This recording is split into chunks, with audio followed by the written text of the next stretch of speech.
you speak to any wealth advisor, they will say, get started by investing in equities, S&P 500. You go to a brokerage platform, there are 19 different options to invest in the S&P 500. Once you're out of debt, the second thing that you need to do is actually to ensure that you have a safety net. So we don't only say, what can we do as individuals or individual organizations, but what can we actually do together? And how can we work together to really drive our goal of educating people?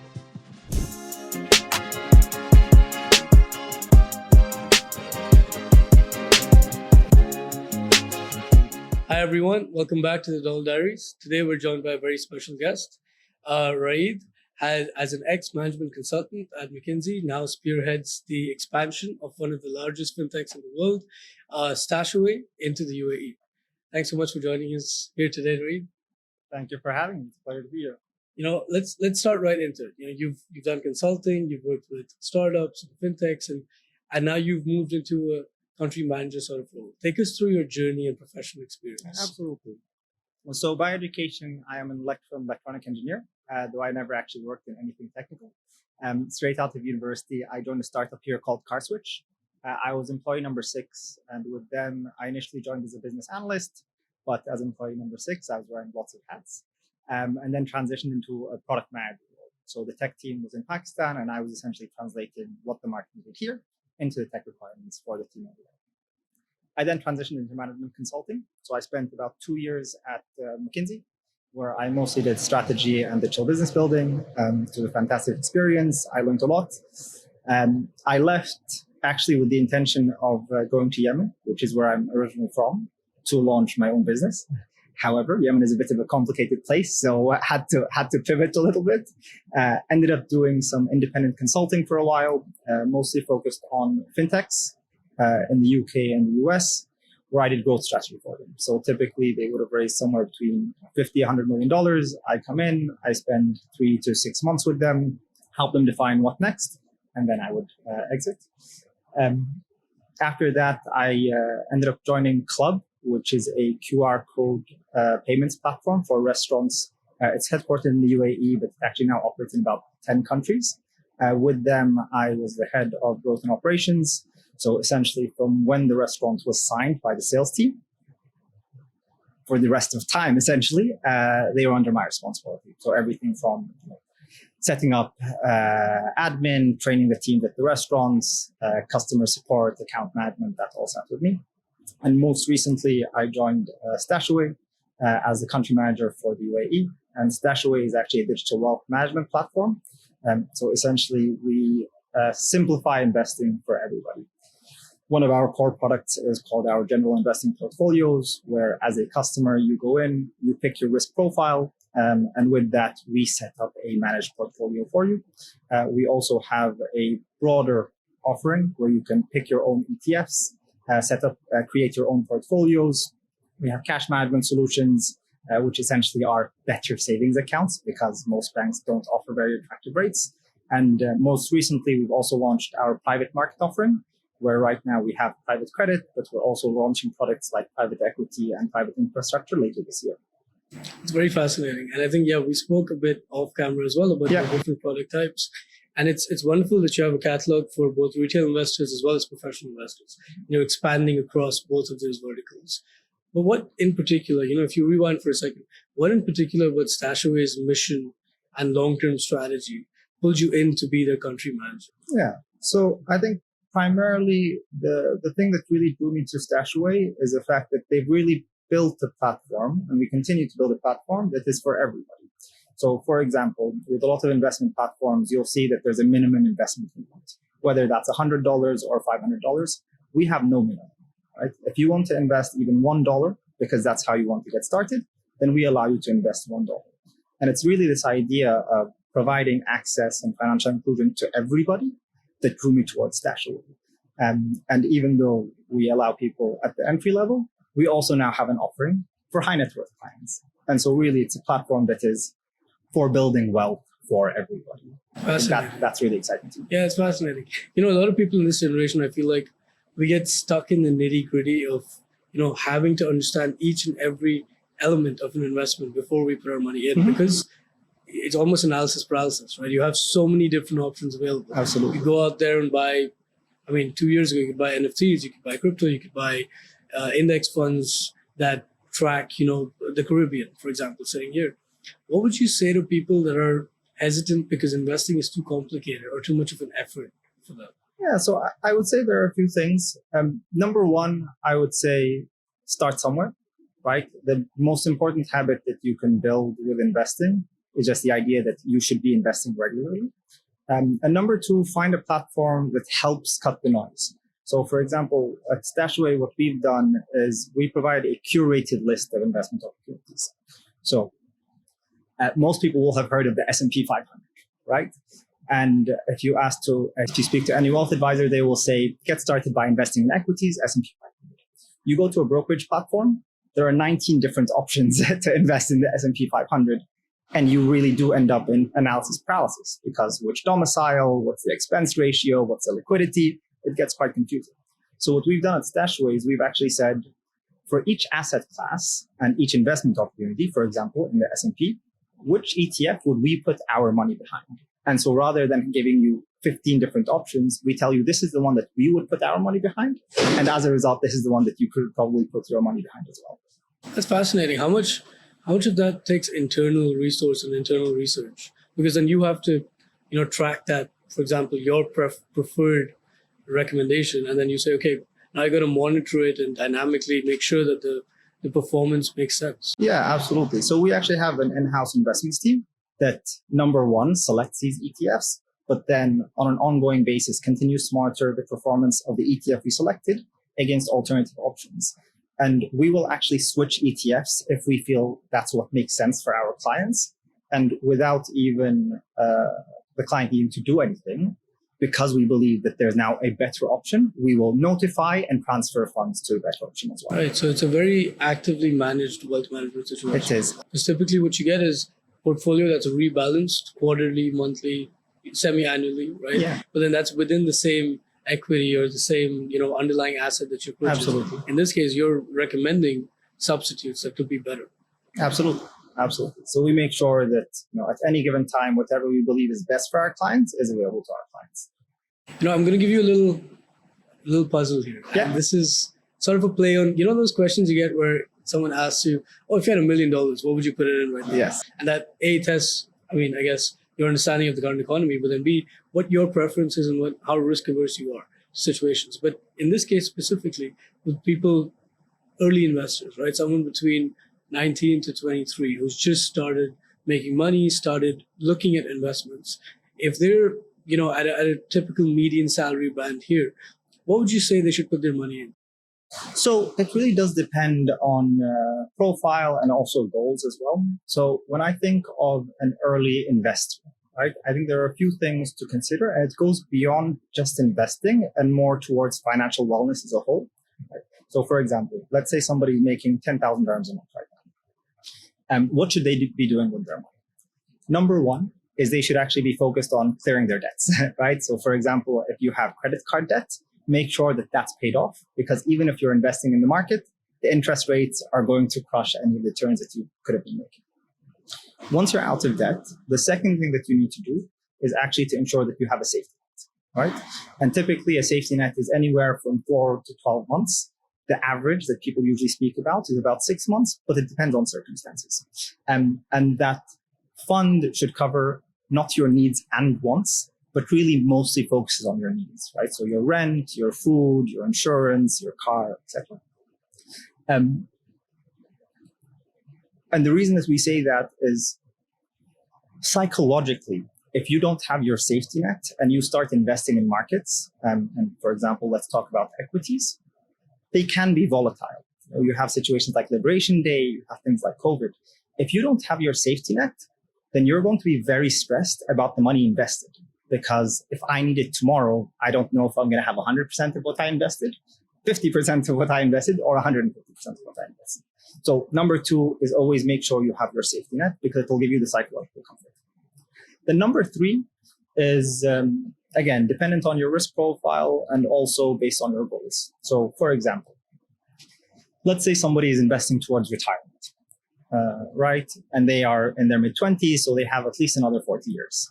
In that case, you can probably go slightly more aggressive into something with a bit more equities over some more conservative asset classes like bonds, for example. The reason being, while there's some volatility, like what we saw in Liberation Day or what happened during COVID, in the long term, equities outperform most other asset classes. However, if somebody has a goal to put a down payment on a house, or is planning a really nice holiday, or is planning a wedding, then in that case, you want to go to something which has less volatility. So you might still have a portfolio, which is a mix of equities and bonds, for example, but you would lean more towards bonds so that when you need your money in a couple of years' time, you're not in a situation where you've seen or you're currently sitting in a sharp decline. Yeah, I think that is a very good segue into education, right? Mm-hmm. But that's perfect. That lays the foundation of what early investors need to understand: their risk profile and their investment horizon. The two most important elements, I feel like, that are building blocks. And in that case, the StashAway, how do you promote education then? Financial literacy in that sense? Yeah, so there are a few different ways that we promote education. First, I think it's important to say that education has always been a pillar at StashAway, right? Ever since it was founded in Singapore in 2016, the founders used to go out themselves and do financial wellness sessions, right? Whether it was for employees at different companies or in more public settings. And so that has carried through since 2016 to today. And number one, we, as a part of our platform, have the StashAway Academy. And so in the StashAway Academy, no matter where you are in your investing journey, you will find information that helps you understand how to manage your money better. Number two is in the UAE, we actually became founding partners of the DIFC's 1 Million Learners Program, which is essentially a program to educate 1 million people by 2030 in sustainability. Now, most people think sustainability and think going green, but in reality, sustainability is sustainable living. And a part of sustainable living is making sure that you are financially well. And so our contribution to that is bringing financial inclusion and education to people throughout the UAE.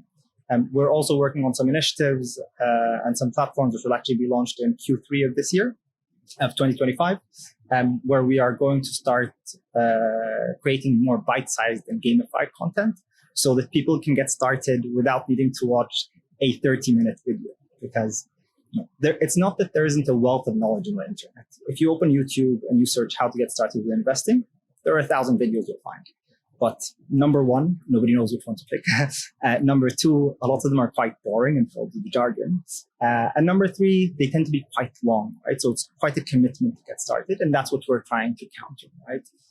I completely see that. I feel like in this day and age, people's attention span is slowly decreased because of the amount of gamified and bite-sized data that we have, that we consistently swift through. So for you to implement that and make sure you target that kind of audience is perfect. Mm-hmm. How do you, so then you've entered UAE, for example. When did StashAway enter UAE? So StashAway actually entered the UAE in 2021 and has been operating here in the DIFC since then.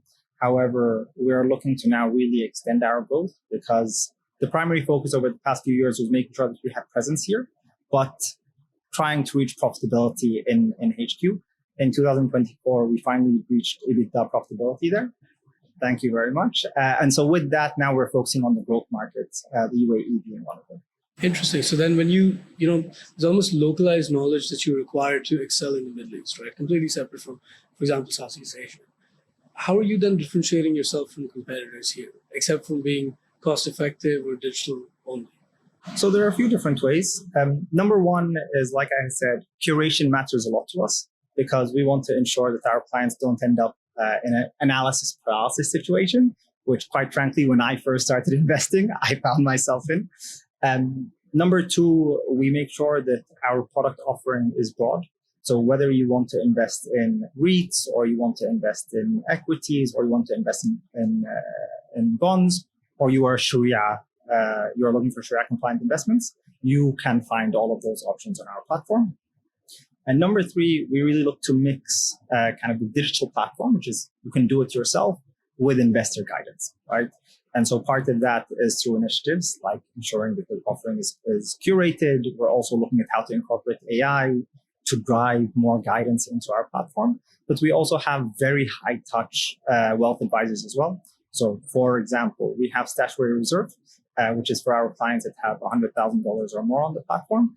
Every single client gets assigned a wealth advisor, and the wealth advisor does financial planning sessions with them twice a year. But beyond that, if they ever have a question, if they ever need somebody to reach out to, we're always there.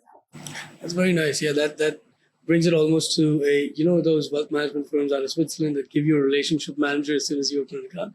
It's fascinating, and it's good to democratize that across the platform. 100%. And then maybe let's drill down towards what you do on a day-to-day, because as a country manager, I'd assume you have to balance internal growth initiatives, external business development, product portfolios, expansion of regions. There's so much that you have to figure out.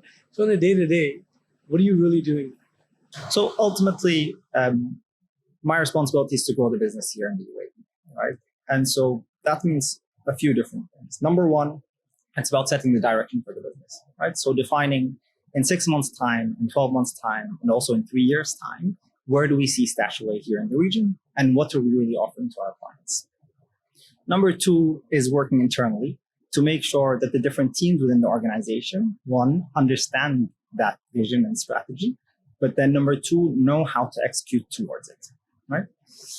And then number three is ensuring that here locally, we are listening to our clients, right? Getting as much feedback as possible and really adapting that vision to meet the needs that are in the market and not just what we decided to put on a piece of paper. There will always be other responsibilities. There will always be business development meetings. There will always be partnerships. There will always be initiatives like 1 million learners. But those, I would say we manage as a part of our broader strategy and broader vision for the company. I feel like you've successfully transitioned from a strategic advisory context and role to an operator-led model. What's that transition been like for you? Because now you have skin in the game. Now you're almost, you drive the growth of something you believe in, which Yes. is incredible. 100%. It's been a journey, absolutely. And I think every step has taught me something slightly different and has been exciting in its own way, right? So as you said, my career has been quite broad. I've done everything from product management to management consulting to growth and operations, and now leading a country for StashAway. And there's always friction when you're trying to adapt to a new role. And I think that's normal for most people.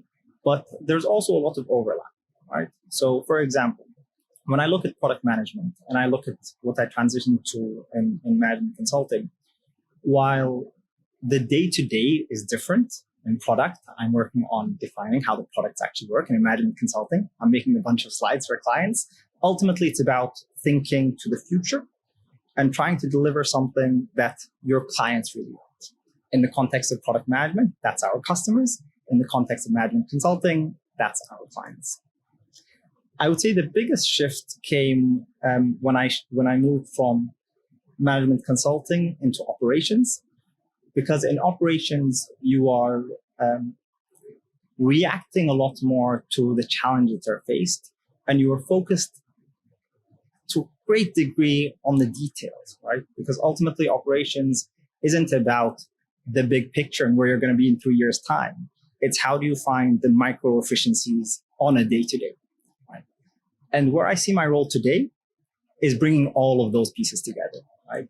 And number one, that's very exciting. But also I find it very fulfilling because I loved something in each of the different roles that I had. And I'm finally able to put them all together in one place. I like that. Yeah. It's an amalgamation of all the skills you've learned. 100%. And they're all transferable. 100%. Actually, on the subject of fulfilling, you touched upon the 1 million learners initiative. Walk me through that a little bit and tell me how that builds into not only StashAway's vision, but maybe perhaps your personal vision as well. Yeah. I mean, for me, contributing to people's wellness has always been very important to me, right? And so however I can do that, I've always wanted to do it. In this current context, it is through the lens of financial education. And I think what's really exciting about the 1 Million Learners program is we've been trying, or StashAway as a company has been trying to drive education largely independently over the past few years through the different initiatives that we've been working on. with the 1 million learners program, what's extremely exciting is it brings partners from across the UAE, from banks to payment platform, schemes like Visa and MasterCard, to government entities, all in one place. So we don't only say what can we do as individuals or individual organizations, but what can we actually do together and how can we work together to really drive our goal of educating people. Fascinating. Okay. And I think then the eventual, once you get people to that financially literate level, but also once they start doing well from a sustainable living standpoint, you want to sort of get a bunch of people into the reserve model, because that's the goal, right? That helps you guys grow, but also that tells you you've helped people grow themselves. And then how is this reserve model, perhaps, you touched upon it a little bit, but how is it breaking the mold of traditional sort of VIP access only clubs that people get when they have wealth advisors? Absolutely. So the vast majority of people would only really ever hear about, for example, private market opportunities or wealth advisory sessions once they've hit at the very least $1 million in net worth. In most cases, when they hit $5 million and they actually start talking to a private bank. What we are doing and how we are breaking that mold is we are lowering the threshold significantly. So instead of needing $1 million, if you just have $100,000 invested, then you get access to the guidance that was typically only reserved for clients of private banks, but also the investment opportunities with significantly lower thresholds, because we are then able to pool money from across different clients to put Very it fair, into, like an SPV sort of structure. Something along those lines. But yes, so we're able to pool so that we can invest at one, get access to the right funds, but then two, also get fees that are for institutions rather than individuals. And so we are able to pass some of that benefit on to our clients as well. Very interesting. Do you then operate like a traditional model of 2 and 20 with carried interest, or is it primarily just... No, we operate purely on a management fee because we also want to ensure that we are not biased when we are giving guidance to our clients. So we share the knowledge that we have, and of course we cater that knowledge and our recommendations to the needs of our clients. But ultimately, you choose what to do with your money. We are there to help you and guide you.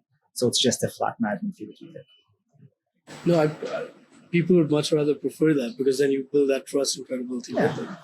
If the investment opportunities do better, that benefit should entirely go to the client. And when you get to that level, I feel like a lot of financial pitches could be mundane, monotonous, boring sometimes. So how do you not liven that up, but make it more interesting for people who aren't from that background? So it depends on the segment. I would say, first of all, for what you communicate to a very new investor versus what you communicate maybe to a high net worth individual can differ. And I think with a new investor, our goal really is to help people get started, right? And that is by making sure that the information is, one, as easily accessible as possible, and then number two, as digestible as possible. We index onto videos more so than written content as much as possible. We are developing a platform to give bite-sized knowledge to people. But then, and we also cut out the jargon, because as soon as people start hearing random words which they've never heard before, it becomes too much and they lose interest. On the high net worth side, it really is through the wealth advisory, right? Most people, if they've never heard of private credit, if you just say private credit, it's foreign, it's unfamiliar. I don't really want to think about it right now. But we make sure that we actually take the time to share the information, to schedule conversations, and walk people through not just what the product is at a high level, but really why it makes sense for them as well. That's perfect.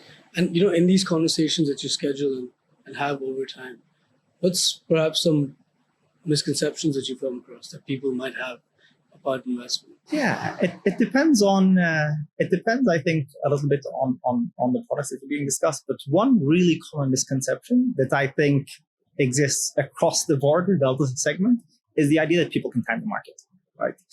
Is the idea that people can time the market. Ultimately,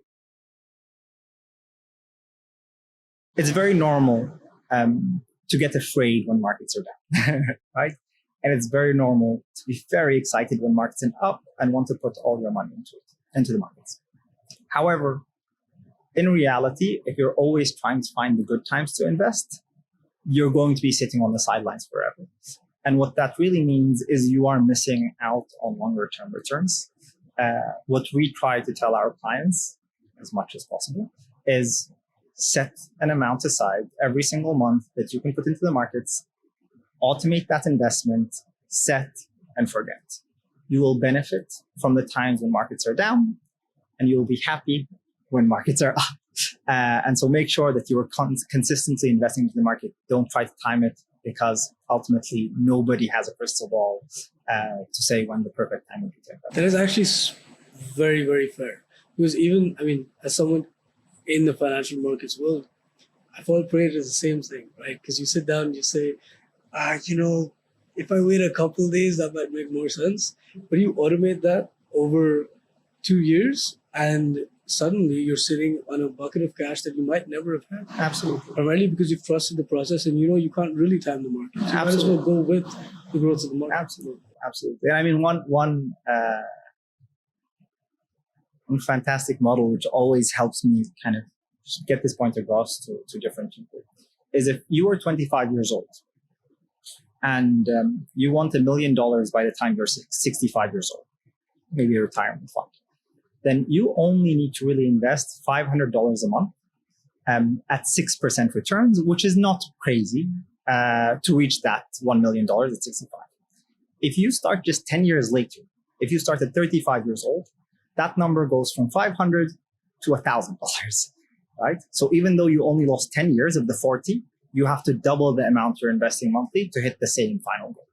See, that is the power of compounding. That's the power of compounding. And on that, little tidbits like that, power of compounding, for example. I assume it might be different in terms of spreading financial literacy or inclusion in practice in Southeast Asia versus UAE. So how are you tackling financial inclusion in practice here? Could you clarify the question? So, for example, there's probably generational gaps that exist here. Yes. And people with completely different, let's say, standards of financial literacy. So how are you making sure you encompass generational shifts in financial literacy? Yeah. So I would actually say there are differences both in generations and in culture as well. So, for example, in the UAE, a large portion of the population really likes investing in real estate because that's been tried and tested. And that was largely the only available investment to most people, for the past 40, 50 years ago. Also gold, right?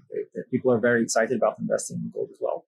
In reality, the message that we try to get across doesn't change, because the fundamentals of investing are the same everywhere. You want to make sure that you have your safety net. You want to make sure that you're investing in a diversified portfolio, not in just one or two asset classes like gold and real estate. And really, then it becomes about what's the outlet and how do you get that message across. So in the UAE, what we're trying to do is, initiatives like the IFC's 1 Million Learners program to get the information out there with the support of others. The message doesn't change so much, but just the need to get it out as much as possible. I would say the importance of that changes from market to market. Because then you become ever present and you pervade through society. Absolutely. Yeah. Then perhaps in that case, what's factors that you see changing or trends that you see in the next few years in terms of both where StashAway sits as a wealth management fintech that wants to spread financial inclusion, but then also the broader markets in UAE that excite you? Yeah, so I think in terms of where StashAway sits in the UAE and where I see the market overall trending is we are all becoming busier in our lives. And I think at this point in time, many people have actually tried themselves to figure out how to invest in the best options and have found it to be quite challenging. And so I think we will start shifting more and more towards platforms like StashAway, robo-advisors, where the experience is a bit more managed and a lot more knowledge is shared on the platform. I think in terms of where the UAE is going, we will continue to see in the local market a lot of growth. I think we've seen several IPOs in the past 1 or 2 years. which have been very exciting for the region. And quite successful. And very successful as well. I think we will continue to see more and more of that throughout the region, not just in the UAE. Yeah, I was thinking about this recently, actually. For the last, let's say, 8 to 10 years, you've only really had buy side in the UAE in capital markets. So there hasn't really been the element of a hedge fund coming in and being on the sell side, or even institutional traders at big financial institutions being on the sell side. Do you have an opinion on markets there, as in how the markets might evolve? Because now you see hedge funds coming in and family offices with, equity players coming in that could create a proper buy side and sell side, as you see in London or the US. Yeah. To be very honest with you, I haven't thought about it deeply enough, and so I don't really have a perspective on it. What do you think about angel investing then? Because you guys are looking at private markets. Yeah. This is a very fascinating sphere for venture capital and angel investing. So what are your thoughts on not only the environment here, but when it might be the right time to look at angel investments? So I think in terms of the markets here, we've seen in the past 6 months a lot of money getting poured into startups across the region.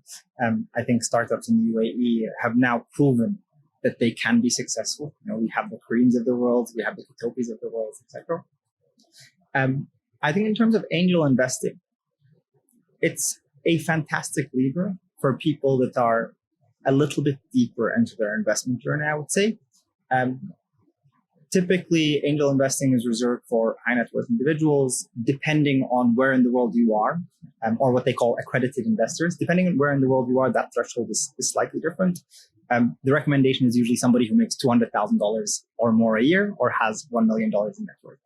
Now, I wouldn't say that those are, depending on the regulations, definitive thresholds. What I would say is while angel investing has the potential for significant upside, the challenge is it's illiquid and you don't know if you will ever make any returns on the investments you make. And so if you have $20,000 right now and you're not invested anywhere and you have an angel investing opportunity, to put that $20,000 in a small startup means that now that capital is gone for at least the next 5 to 10 years and you won't be able to touch it. However, having said that, there are opportunities sometimes where people can invest $1,000 to $5,000. And if that is something you're okay setting aside and believe you may never need, then by all means, if it's an opportunity you think makes sense, then make that investment. Yeah, because I feel like we don't have enough of a track record or trajectory here to understand if power law exists here in a broad sense, right? Because you see venture capital power law, 9 out of 10 startups will fail. That is a proven model in the US and in Europe, especially in Europe. Yes. But it's too nascent here to even be able to tell what works and what doesn't work.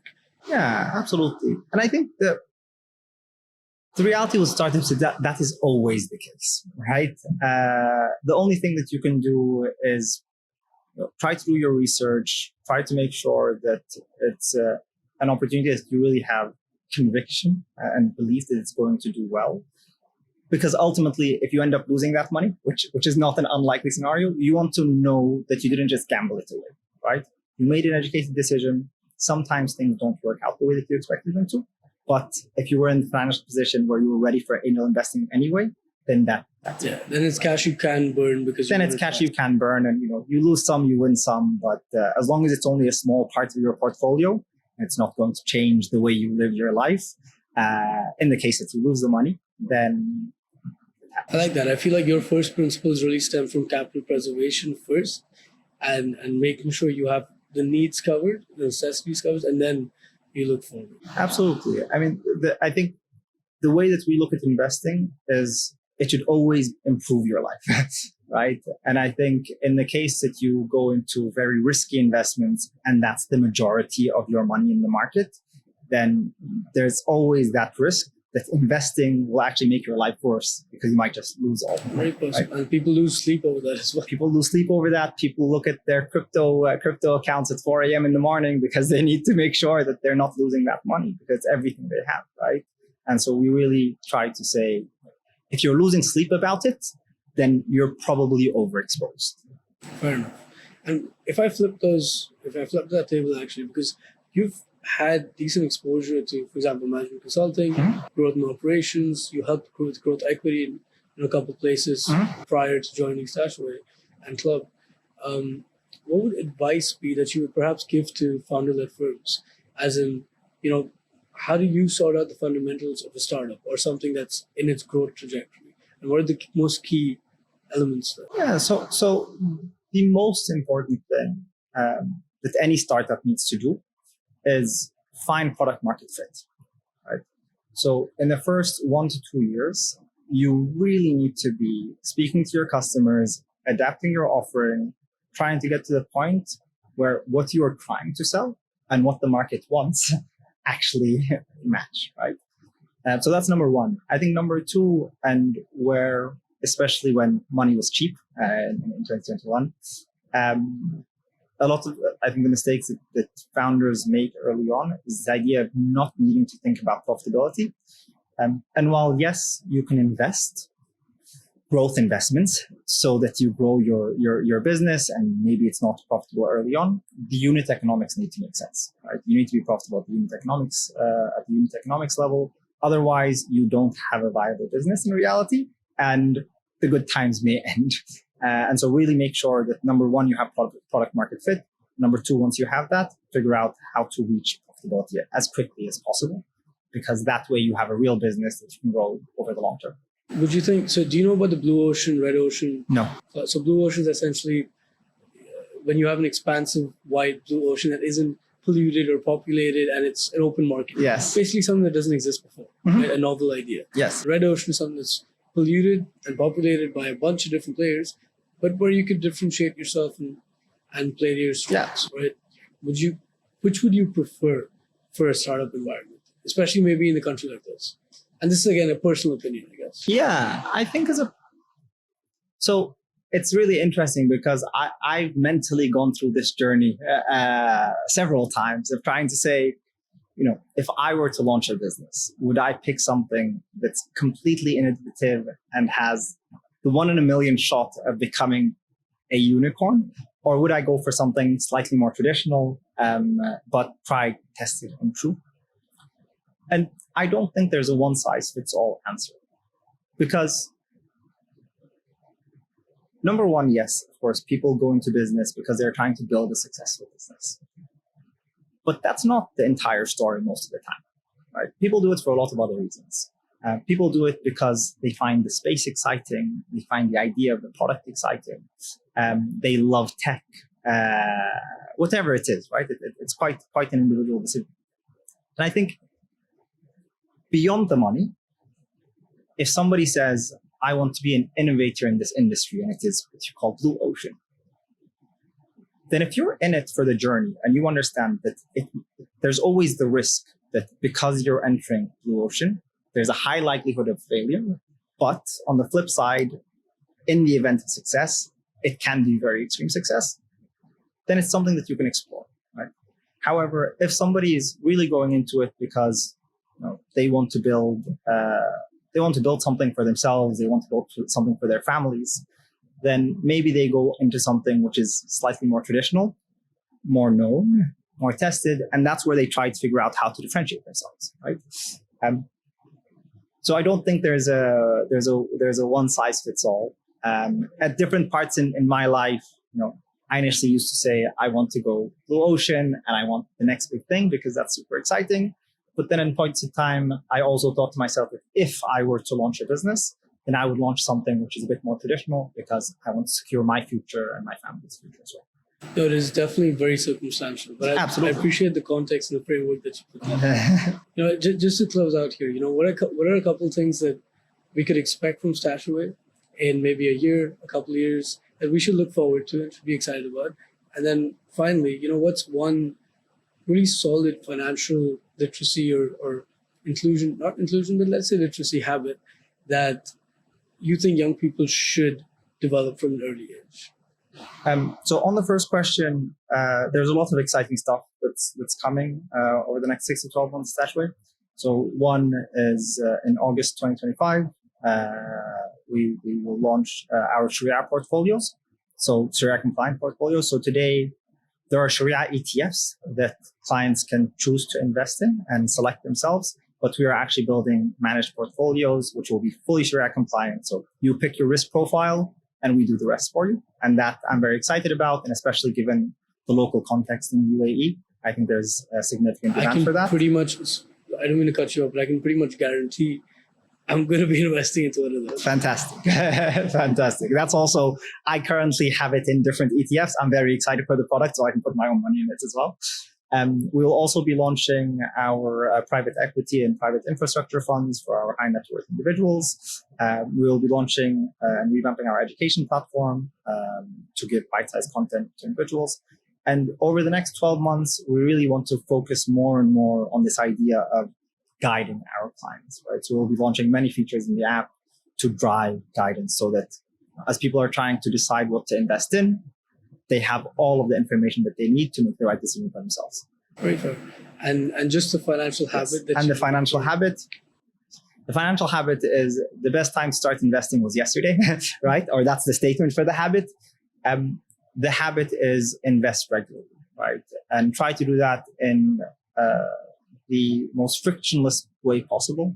So find a platform where you can set automated investments and just have the money go into portfolios, your main portfolio or portfolios, depending on your goals, on a periodic basis, whether that's every 2 weeks, every 4 weeks, every 6 weeks. You can kind of pick the timeline, but just make sure that there's money coming out of your account every single month. One, the power of compounding is incredible. And number two, it'll build the right habits so that as your money keeps increasing over time, you make sure that you already have this mindset of, I will make sure that I actually put my money to work. Right. You heard it here, folks. Thanks so much, Raaed, for being on. Thank you very much. Thanks so much for having this conversation with us. And it's been a pleasure. Thank you.